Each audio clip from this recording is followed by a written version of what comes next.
जी महाराज। मेरे राजकाज का क्या समाचार है महाराज आपके राजकाज का तो बड़ा अच्छा समाचार है महाराज। अच्छा। आपके प्रजा में सब कोई खुशहाल मंगल है महाराज। अच्छा। लेकिन बैठा जाए महाराज। सितारे हिंद का रुतबा रहे सरकार का आला, सितारे हिंद का रुतबा रहे सरकार का आला। घर घर में है आबादानी, घर घर में है आबादानी। बकरी और सिंह पीते हैं एक घाट पर पानी। महाराज की जय हो, महाराज की जय हो। गुरई पर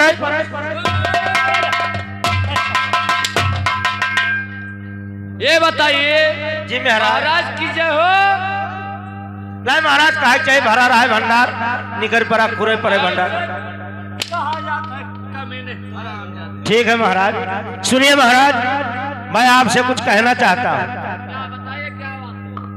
सुनिए महाराज। सुनिए बाबूजी सरकार, सुनिए बाबूजी सरकार। हर घर से आया अवतार, मोरा जुहरू है बेमार नहीं आरामा।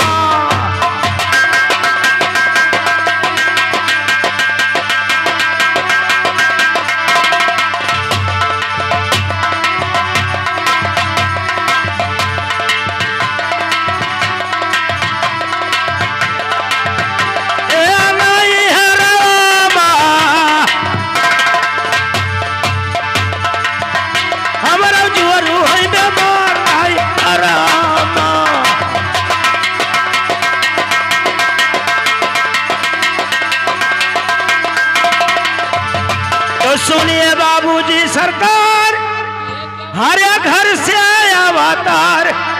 मोरा बीबी है बेमार नहीं आरामा।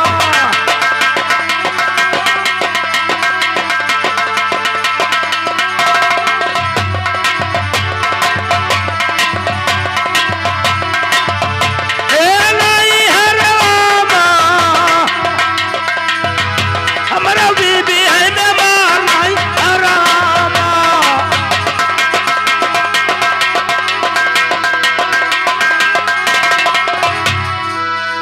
तो घरिया बोले मातावा हमार। सुने बाबूजी, घरे बोले मातावा हमार।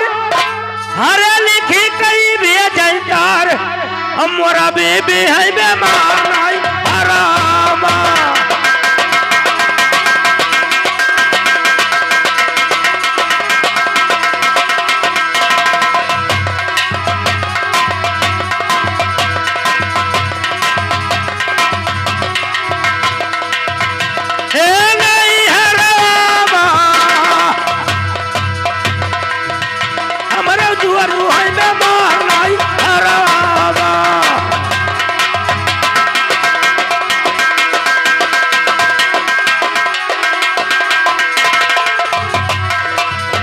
तो जब से सुना घरवा के हाल, अरे लागे न मनवा हमार। मोरा बीबी है बेमार नहीं आरामा।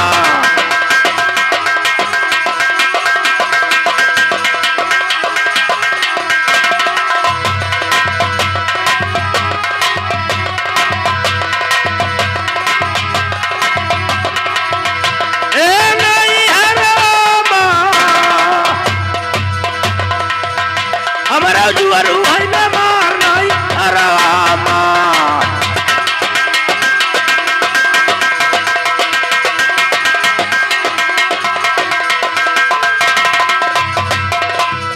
तो कई दो हिसाब सुने महाराज। अरे कई दो हिसाब जब अपने मुकाम।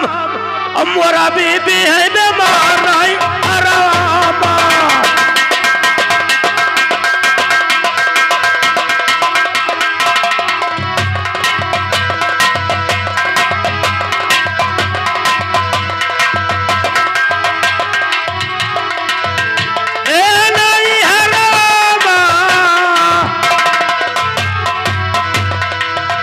हमारा बेबी है बेमार नहीं आरामा।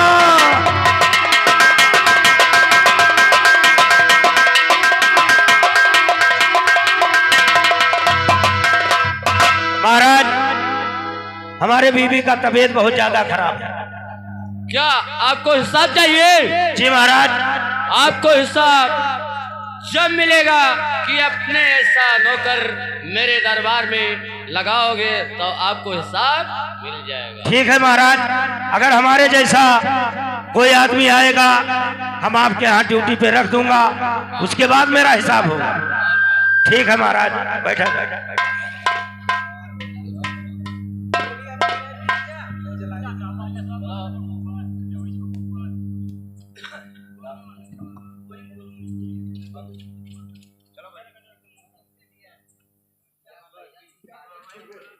पकड़ ली थी।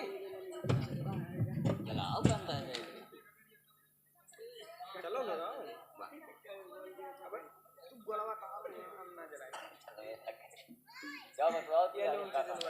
अरे भाई साहब नमस्कार। नमस्कार। और क्या हाल चाल है भैया? बढ़िया है। कहीं आए हो घर से? आज मुझे 5 दिन हो गया। कौन ड्यूटी पानी लाग भैया? अभी तो ड्यूटी नहीं लगा हुआ है भैया। हाँ। हमारे घर से तो रजटरी आवा है। अच्छा। हमारे मालकिन की तबीयत बहुत खराब है। हाँ चाची बता रही थी। हाँ। और कि हम मेरी बहू का तबीयत खराब है। हाँ हाँ। और मैंने तार अपने बेटा के पास पहुंचाया हूँ। तार अगर मिला आ है जाएगा भैया। तो और अच्छी बात है। तार तो मिल गया है भैया, लेकिन महाराज हमें छुट्टी नहीं दे रहे हैं। क्या महाराज छुट्टी नहीं दे रहे हाँ, हैं? कह रहे हैं कि अपने औजी पर किसी को ड्यूटी पर लगा दो, उसके बाद चले जाना। ठीक है चलिए मुझे लगवा दीजिए। ठीक है भैया, आइए चलते हैं। ठीक है चलिए।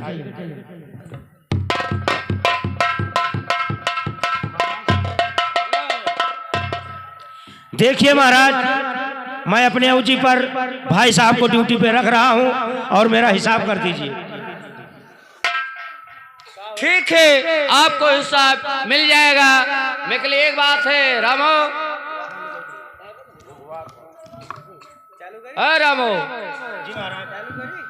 अपने बना के पूरा पता आधार कार्ड लिख के मेरे पास दे देना, आपको हिसाब मिल जाएगा। भैया लाओ, क्या आपन पूरा पोता लिखाओ। ओए पता नहीं रे। पता बोला हो रे। पता कहो, आपन पता लिखाओ। अच्छा। अपन भतार कार्ड देखो। ओए भतार करने आधार कार्ड। हाँ आधार कार्ड। नहीं, हम जानी भतार कार्ड। ए बाबू। हाँ लाओ लिखाओ। ठीक है लिखिए। बताइए। अरे सुना सुना बाबूजी हमारी आराधिया,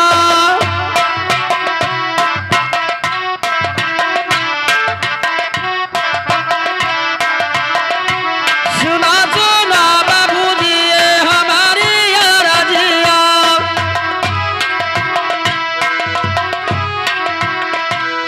अरे सुनो सुनो बाबू, अरे हमारे यार दिया लिखो बाबूजी। ओ जिलवा लागे गोंडा हमारे लिखो बाबूजी।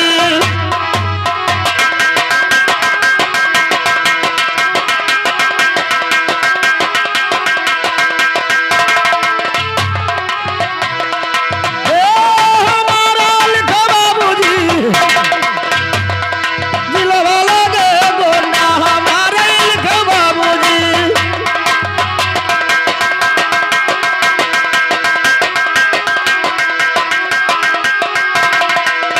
तो गोंडा जिला लागे, अरे हमारे लिखो बाबूजी। उधानियापुर थाना हमारा लिखो बाबूजी।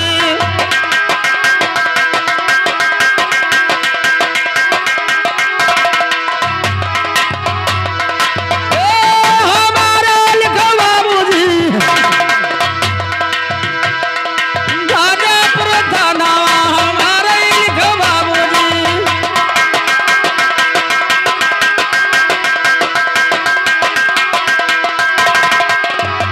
तो छोटा पोस लागे, अरे बसलतपुर गौवा लिखो बाबूजी। ओ बड़ा लगे श्री गंज बाबा गंज बजरिया लिखो बाबूजी।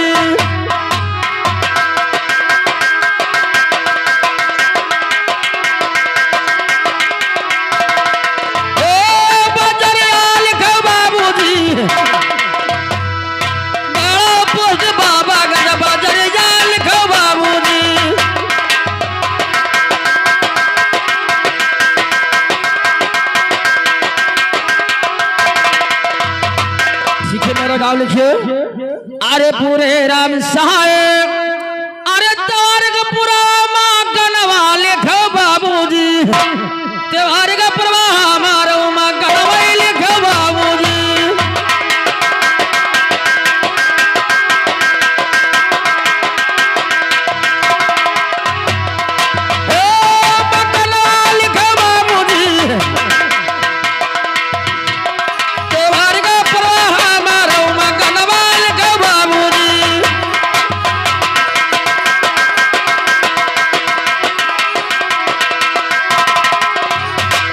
अरे छत्री के घरवा अरे भैले जाल बाबा लिखो बाबूजी और साल के संगे नाम हमारे लिखो बाबूजी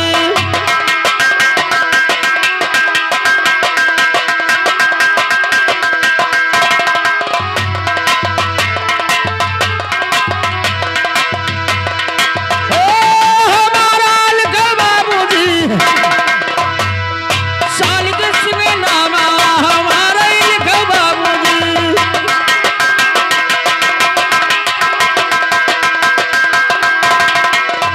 देखिए मेरा जिला मेरा गांव मेरा नाम सब हो चुका भैया हाँ। आपका नाम पता तो पूरा हो चुका हाँ। लेकिन ये पता आपका नहीं चलेगा नहीं चलेगा। आपका 2 जिले में मकान पड़ता है। हाँ मेरा तो जो आप जिले में है पुराने वाले जिले का नाम लिखाइए। ठीक है लिखिए बताइए। अरे नदिया गई रे तीरे गाँव ग्राम डेरा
झिला लागे छपरा मोर शहरिया लिखा बाबूजी ओ पिटकना हो बाबू सिंह छत्र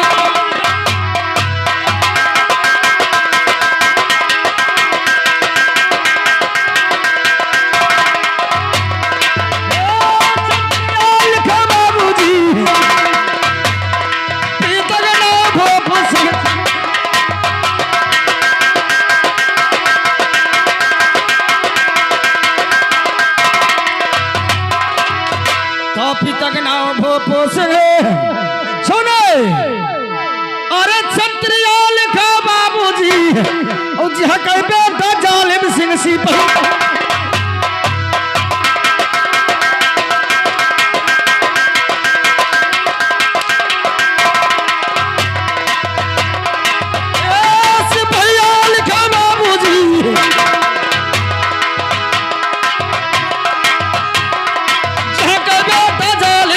भैया लिखा बाबूजी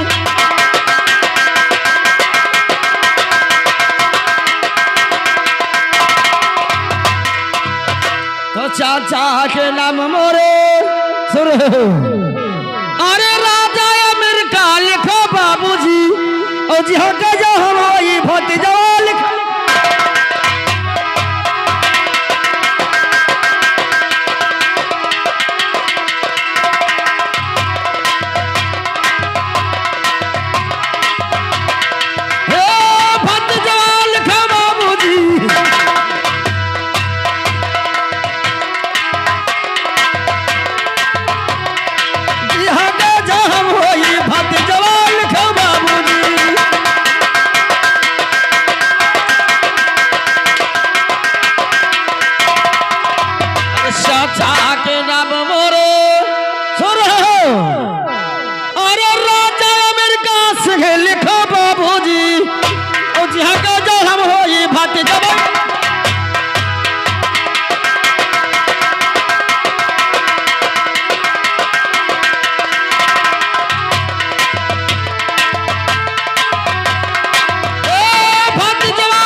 अरे 22 बरस के राम सुर अरे हमारे मरिया लिखो बाबूजी और नैना पर हो गए बिहवा लिखो बाबूजी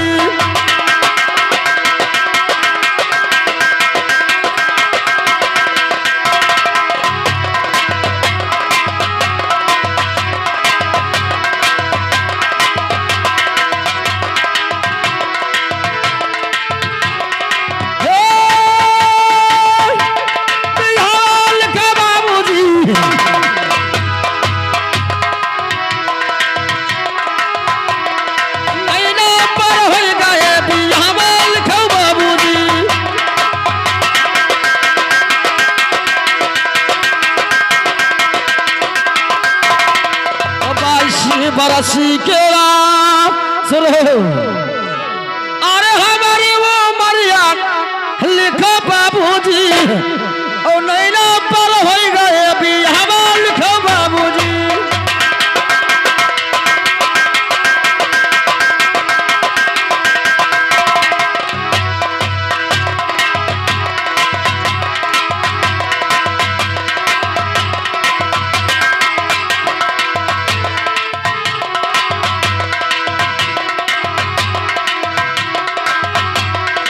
नैना पर हो गे अरे भी हवा लिखो बाबूजी ओ वही नया मोर गवनवा लिखो बाबूजी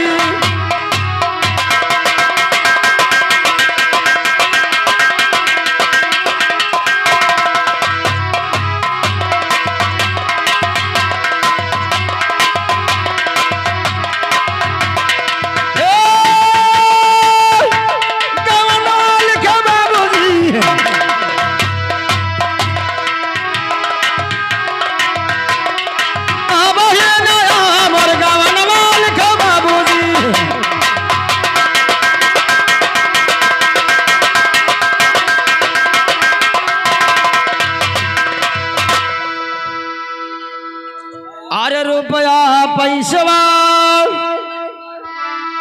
अरे मुझे ना चाहिए लिखो बाबूजी और जब हम कराबई ड्यूटिया लिखो बाबूजी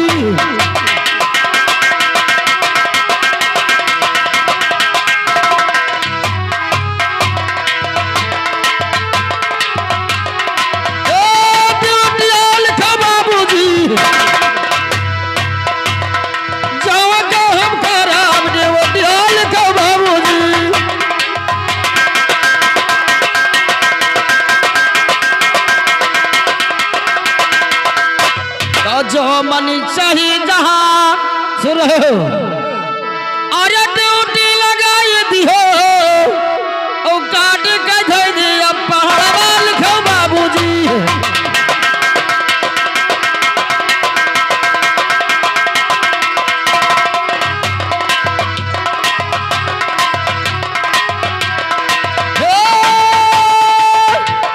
पहाड़ लिखो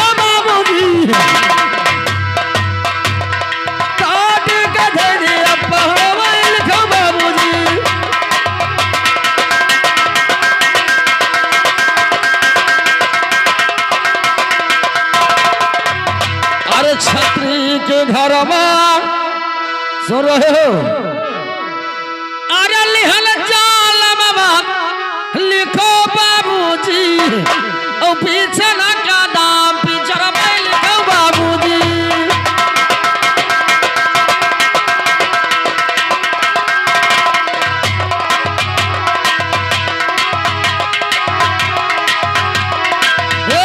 पिचर में लिखो बाबूजी, पीछे न का दाम पिचर में लिखो बाबूजी।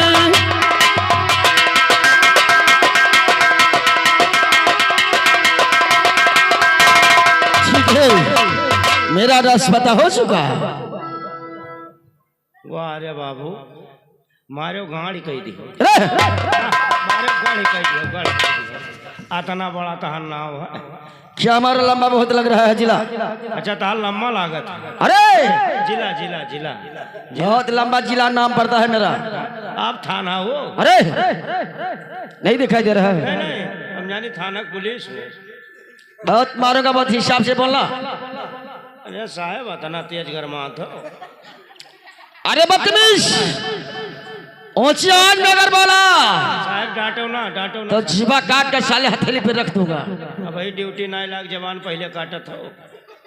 साहब तनी हिसाब किताब से बोलो, हमरो कुछ मार्केट में इज्जत। अरे तुम्हारा इज्जत नहीं रहेगा। साहब तुम्हें वैसे कुछ ना बोले चाहिए, हमारे देह में देखता है। अच्छा, हमारे देह में देख के तुम्हारे वाल के गाड़ी फाट जाता है। शरीर देखने से कुछ नहीं होता है। शरीर देखे से कुछ होता ही ना है। ये बता, गधा चाहे जितना भारी हो जाए, लेकिन बाघ का करेजा और गधे का करेजा एक नहीं लगेगा। हाँ हाँ सही कहे, सौरी सौरी। ए बाबू अब बता मुझे जहाँ ड्यूटी कर रहा हो। इनकी ड्यूटी कहाँ लगी बाबू?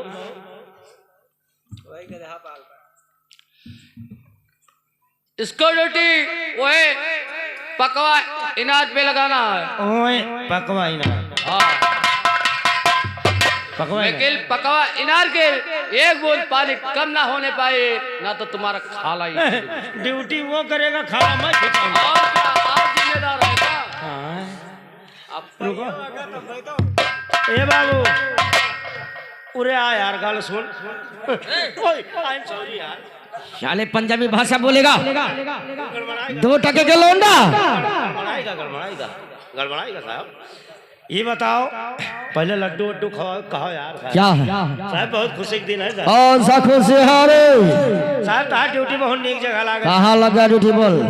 खवाइबो लड्डू वड्डू? हाँ हमें खुटिया पर के लड्डू है। अरे बोल, बताता नहीं, बस सही कह रहा है। तार ड्यूटी लाग है मार घर पर।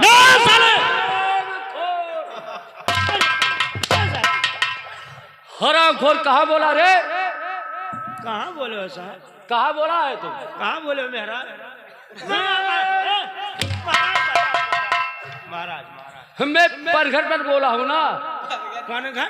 और क्या? हाँ, तेरे जबान पे कीड़े पड़े। हमरे हमरे हमरे ठीक ठाक से काम करना 500 है। के पाउडर लबेड़ लियो महाराज। कहीं दम ले लियो। बाबू तार ड्यूटी पनघट वाला है। पकवा इनार घाट पे आपका ड्यूटी लगा है बाबू, लेकिन वहाँ पे इतना सख्त ड्यूटी होगा हाँ। कि 1 बूंद पानी नहीं कम होना चाहिए। मेरे रहते हुए और किसी ने घाट पर पानी भर लिया जी बाबू। और उस साला पकड़ गया, समझ लिया उसकी हड्डियां तोड़ दिया जाएगा। और जब कहो पानी कम होएगा बाबू, तो एक सोच लियो, खुल गवा तो हाथ। खटिया खड़ी इस तरह गोल हो जाएगा। 6 महीने बाद 6 महीने पगार तार रुक जाये। क्या ऐसी बात है? जी लक्ष्य मलाल जी बाबू। इतना की ड्यूटी में करूंगा, साले एक मच्छर पानी नहीं पीने दूंगा। हाँ, और जब तोहरे प्यास लागी तब का करबो? तुम पानी कहाँ पीता था रे? हाँ, अरे हम बिस्लेरी पियत रहे। बिस्लरी हम भी पियेंगे। तुम्हें बोतल के पानी, अरे! डब्बा वाला डब्बा वाला। अच्छा सील ठीक है, कोई बात नहीं। जी बाबू, चलो जा खाई थी।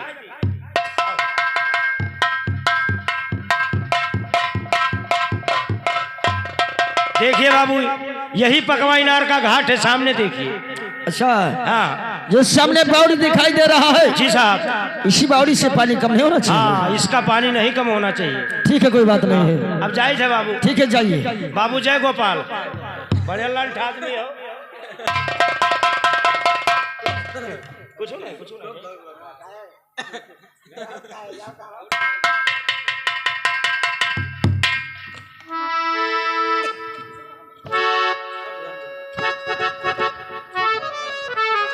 देखिए, अब पकवाई नार घाट पे हमारा रेडियो लग चुका है और कितना कड़ी ड्यूटी यहाँ करना पड़ेगा।